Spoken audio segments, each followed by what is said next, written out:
Last part में दो party का बारे में डिस्कस करने को रह गया था। वो क्या था? भारतीय जनसंघ और स्वतंत्र पार्टी। तो इनके बारे में भी आज हम लोग अच्छे से डिस्कस करेंगे कि क्या ओरिजिन था, इसको फाउंड कौन किए थे, आइडियोलॉजी क्या था, अगर अचीवमेंट भी है तो वो भी हम लोग डिस्कस करेंगे। तो hey guys, this is Roshan and welcome back to another video of Roshanpedia. So let's get started.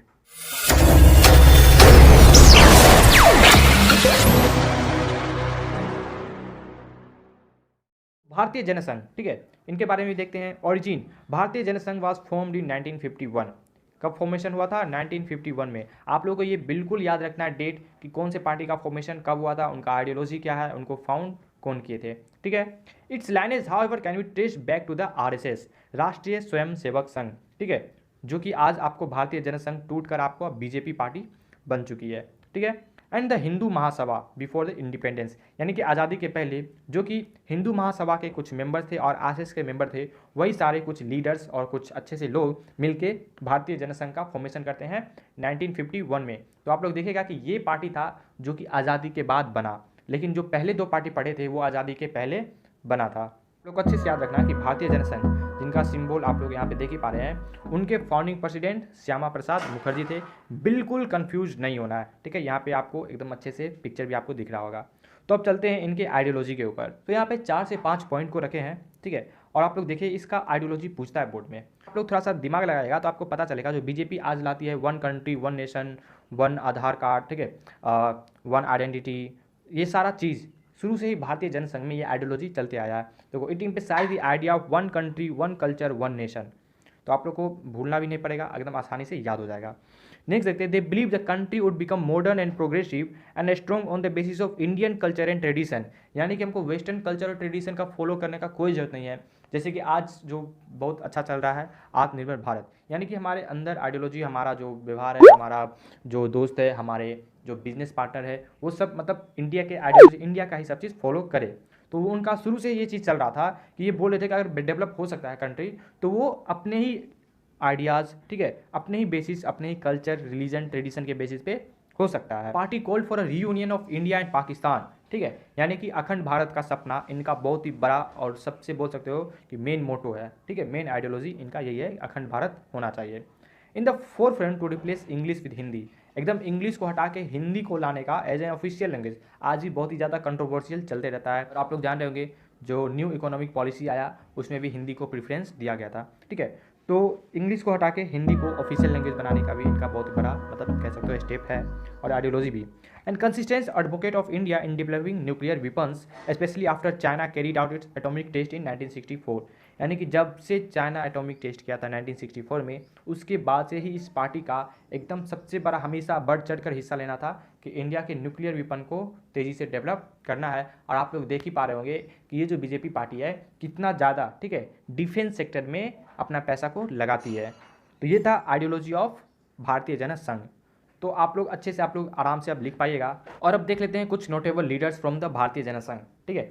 Deendayal Upadhyay, और आपको पता है एक स्टेशन भी इनके नाम से है, और बलराज मधोक के मेंबर का नाम दिया हुआ है। तो एक तो आप जान रहे हैं Shyama Prasad Mukherjee, founding president of भारतीय जनसंघ, और दीनदयाल उपाध्याय, और साथ में ही बलराज मधोक। तो अब चलते हैं नेक्स्ट पार्टी के ऊपर। तो नेक्स्ट पार्टी के बारे में डिस्कस करने से पहले अगर आप लोग इस वीडियो को यहाँ तक देख रहे हैं तो यानी वीडियो आपको बिल्कुल पसंद आ रहा है, तो लाइक बटन आपको दिया हुआ जरूर दबा दीजिएगा, अपने दोस्तों में भी जरूर शेयर कीजिए, लेकिन पूरा वीडियो देखने के बाद। तो अब देखते हैं स्वतंत्र पार्टी के बारे में, ठीक है। इनका सिंबल, इनका फ्लैग जो बोलो आपको यहाँ पे दिख रहा है, ठीक है। ओरिजिन क्या था स्वतंत्र पार्टी का? दे फॉर्म्ड इन अगस्त 1959, यानी कि सबसे लेट फॉर्मेशन हुआ था स्वतंत्र पार्टी का, ठीक है। Swatantr Party was formed in August 1959 after the Nagpur resolution of the Congress, which called for land ceilings, take over food grain trade by state and adoption of cooperative farming। यानी कि ये सारे चीज़ को देखने के बाद इस पार्टी का फॉर्मेशन होता है। मतलब समझ जाओ कि ये सारे चीज़ उनको पसंद नहीं आया था, इसलिए एक अलग पार्टी का फॉर्मेशन हो गया था। यानी कि लैंड सीलिंग जान रहे हो ना, अपर लिमिट, यानी कि इतना से ज़्यादा आपके पास ज़मीन नहीं रहना चाहिए। Take over of food grain trade by state, यानी कि अब फूड ग्रेन का जो भी ट्रेड होगा वो स्टेट कंट्रोल करेगा, यानी कि एक कंट्री, यानी कि उसके गवर्नमेंट कंट्रोल करेंगे। और लास्ट में एडॉप्शन ऑफ कोऑपरेटिव फार्मिंग। तो ये सारा चीज़ उनको शायद पसंद नहीं आया होगा, इसलिए अलग पार्टी का फॉर्मेशन कर लेते हैं। अब देखते हैं founding leader, C Rajagopalachari, ठीक है। C Rajagopalachari was the founding president of Swatantra party, और साथ में ही इनका भी नाम आएगा, ठीक है। फाउंडिंग लीडर्स में आप लोग के एम मुंशी, एन जी रंगा और मुनी मसानी का भी आप लोग नाम लिख सकते हैं। तो अच्छे से याद रखना है कि श्री राजा गोपालचारी, के M Munshi, N G Ranga and Minoo Masani belong to the Swatantra party. So अब इनके आइडियोलॉजी को देखते हैं। They wanted government to be less and less involve in the controlling the economy. उनका मानना ये था कि जो गवर्नमेंट इकोनॉमी को कंट्रोल कर रही है वहाँ से क्या होगा कि देश तेज़ी से ग्रोथ नहीं करेगा, इसलिए कॉरपोरेट सेक्टर बिजनेस पार्टनर को थोड़ा सा देना चाहिए राहत कि आप लोग आइए और गवर्नमेंट यानी देश की इकोनॉमी को संभालिए। तो ये इंटरफेयर नहीं चाहते थे गवर्नमेंट का, ठीक है। They believe that prosperity could only come through the individual freedom, यानी कि इंडिविजुअल फ्रीडम के बाद ही क्या हो सकता है, प्रोस्पेरिटी मिल सकता है, लोगों को लिविंग स्टैंडर्ड अच्छा से सही हो सकता है। Critical of development strategy of state intervention in the centralising planning nationalism public sector, यानी कि हर एक चीज़ को पब्लिक सेक्टर में ले जाना, गवर्नमेंट को कंट्रोल करना, जिस चीज़ को मतलब प्राइवेट सेक्टर को दिया जा सकता था वो चीज़ को भी मतलब पब्लिक के अंदर लाना, यानी कि गवर्नमेंट के अंदर लाना, ये सारे चीज़ उनको बिल्कुल पसंद नहीं आता था और वो लोग क्रिटिकल थे इस चीज़ को लेकर। But they favoured the expansion of a free private sector, यानी कि उनका कहना था कि प्राइवेट सेक्टर होना चाहिए और वो ही लोग हमारे देश के इकोनॉमी को तेज़ी से ग्रोथ कर सकते हैं। ये था आइडियोलॉजी ऑफ स्वतंत्र पार्टी।